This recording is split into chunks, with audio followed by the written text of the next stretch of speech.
What's up, residents? It's your Mayor of Dangerville, Alistair, back once again with more Minus One goodness. Just the other day, Toho screened the new film to an audience of film fanatics at the Tokyo International Film Festival in order to celebrate Godzilla's 69th birthday. And obviously, because it's had its first screening, reviews have started flooding in. We have a few reviews from people that watched it at the film festival, and we're going to go over them today and see what they say. Is it good?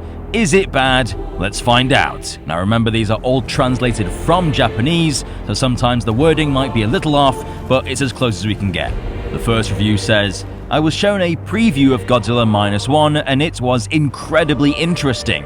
A strong anti-war movie. However, at the same time, there were many scenes that made me think I wanted to see this kind of battle, so I couldn't help but get excited. I've seen every Godzilla movie, but this one is now my favorite. It will make you cry and touch your heart in many ways. It is a masterpiece. I mean, wow, that's really strong praise. A strong anti-war movie.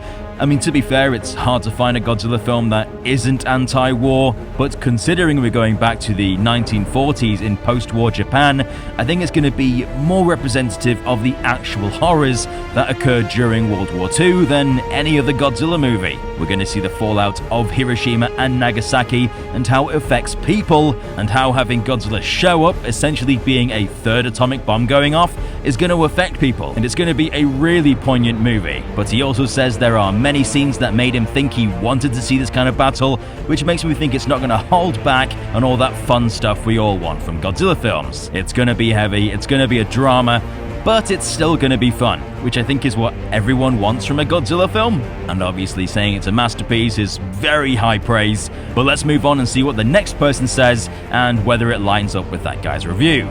Tonight, I was invited to a screening of Godzilla Minus One. It was so awesome and heavy that I can't put it into words. There was so much sadness that I needed to say it aloud. Even though it was the complete opposite of Shin Godzilla, I felt the same excitement. Godzilla is alive.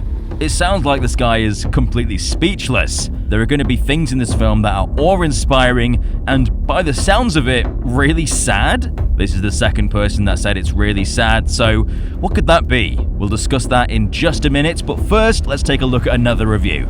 I watched Godzilla Minus One. Honestly, it was impressive. This is the most beautiful Godzilla movie in Godzilla's history, and I believe it is director Takashi Yamazaki's masterpiece. I immediately told an old friend of mine who is an advertising producer, and that's the first time I've ever done that. I cried like never before. Okay, I get once again, it's the third person to say it made them cry. So that's something in common. I mean, it's something I wouldn't have got from the actual trailers. I would have probably imagined them saying, oh, it was really scary, or it was horrifying, or awe-inspiring, but sad? What's gonna happen in this movie? Finally, this review says, I watched Godzilla Minus One at its final cut preview. Wow, it is amazing. It's dangerous, it's crazy. That's all I can say about it right now, but you should definitely watch. More high praise, that gets me really excited.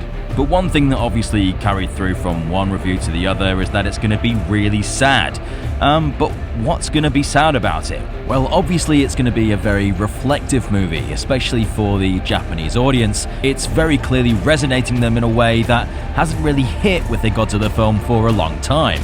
Bringing up past traumas and bringing it into the modern day, reminding us of the horrors of Hiroshima and Nagasaki so that this can never happen again, which is obviously going to be extremely sad.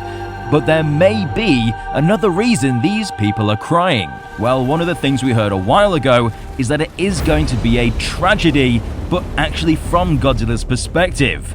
Obviously, he was mutated by the atomic bomb, and he's out seeking revenge, but I don't think it's going to do it in a way where he's evil as much as he is vengeful, and we might be able to understand why he's doing this and how he must be feeling. But if you don't remember the rumor, there's going to be a second Godzilla, a Godzilla that isn't mutated, that comes ashore to try and bring Godzilla home. But according to the leak, it's gonna have a very sad ending. Now remember, these are just rumors, so we don't know if they're real or not, but if you don't want to be potentially spoiled, then leave the video now.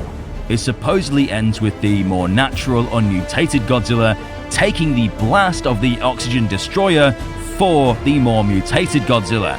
sacrificing himself to save Godzilla's life, essentially ending in an actual tragedy that is supposedly going to be heartbreaking to those who watch it. Now, all of these reviews have one thing in common, and that's that they cried like never before. I'm really feeling that these rumors are actually true. The more I hear about it, the more I think that Toho is hiding something, and that thing is another Godzilla. I really hope this is true because it sounds like a really good idea, something that's never really been done before. I really hope I'm right because I've been doubling down on this theory, and if I'm wrong, I'm gonna look really stupid.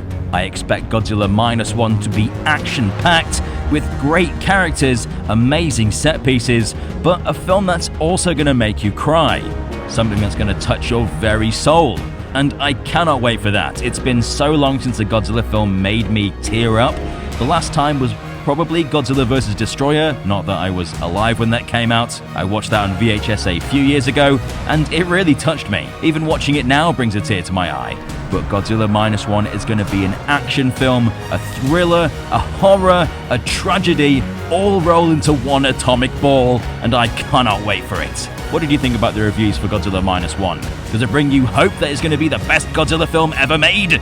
Or are you going to wait to see yourself? Let us know in the comment section down below. Be sure to subscribe and stomp the notification button to become a resident of Dangerville today, so you don't miss out on all that Minus One goodness. And be sure to give this video a Kong-sized thumbs up.